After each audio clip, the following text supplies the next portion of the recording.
शिवंग की कुछ क्षण याद प्रस्तुत कर रहा हूँ। स्वागत है। भगवान के नाम से अपनी बात शुरू करता हूँ। जी। मैं 4 बच्चों का बाप, मेरा हाल भगवान ही जानता है। हे भगवान, तू करोड़ों बच्चों का बाप, तेरा हाल कौन जानता है? ससुराल में हमने साली जी से पूछा, साली जी भोजन करने के लिए जूते खोलने पड़ेंगे क्या?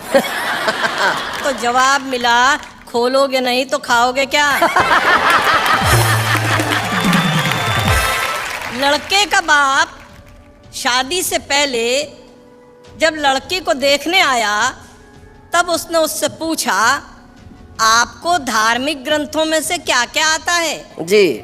लड़की बोली, रामायण आती है। हाँ। वह तो मैं आपको यहीं पे पढ़ के सुनाऊंगी और महाभारत आपके घर में आने के बाद करवाऊंगी। जैसे ही मेरी पहली कविता खत्म हुई कि दाएं पैर का एक जूता मंच पर आया। दाएं पैर का एक जूता मंच पर आया, मैं घबराया। पड़ोस में ही शैलेश जी बैठे थे। मैंने उनसे पूछा, भैया आप क्या करूं बताइए? वे बोले, एक जूते का करोगे भी क्या, एक कविता और सुनाइए। तो उनके आग्रह पर एक कविता और जी जी, मेरे आग्रह पे एक कविता और सुनाइए। धन की क्या स्थिति हो गई है, उसका क्रय मूल्य कितना घट गया है। जी। भीख में दिया हुआ 1 रुपए का सिक्का भिखारी ने मुझे वापस लौटा दिया। 1 रुपए का सिक्का जब भिखारी ने मुझे वापस लौटा दिया तो मैंने कहा, जनाब मेरा एक उसूल है, मैं किसी भी भिखारी को 1 रुपए से ज्यादा भीख में नहीं देता। भिखारी बोला, हुजूर मेरा भी एक उसूल है, मैं किसी भिखारी से भीख नहीं लेता। सेठ जी ने पूछा, मुनीम जी दुकान लगाने के लिए कोई बढ़िया फायदे की जगह बताइए। हाँ। मुनीम जी ने कहा, सेठ साहब फिर तो आप दुकान शमशान घाट में लगाइए। अच्छा। वहीं लगाने में फायदा है, उधारी डूबेगी नहीं, कोई लेकर के भाग भी जाएगा, आखिर में तो वहीं पे आएगा। क्या बात है।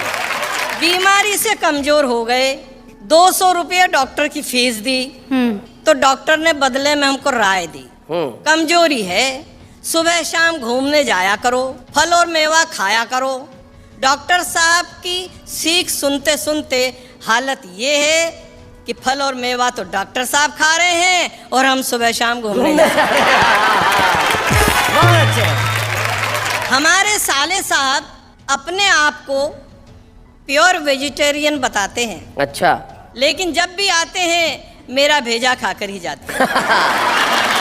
आयोजक जी ने पूछा, भट्टर जी आप कहाँ तक पढ़े हो? अच्छा। हमने कहा, क्या पढ़ें, बचपन में शादी हो गई, हम मना करते और लड़ते रह गए। ज्ञान की गहराइयों को छोड़कर अज्ञान की ऊंचाई चढ़ते रह गए। सब संगी साथी पास हो आगे बढ़े, हम एक कक्षा में ही अड़ते रह गए। अरे सुबह तो एग्जाम था इतिहास का, हम रात भर भूगोल पढ़ते रह गए।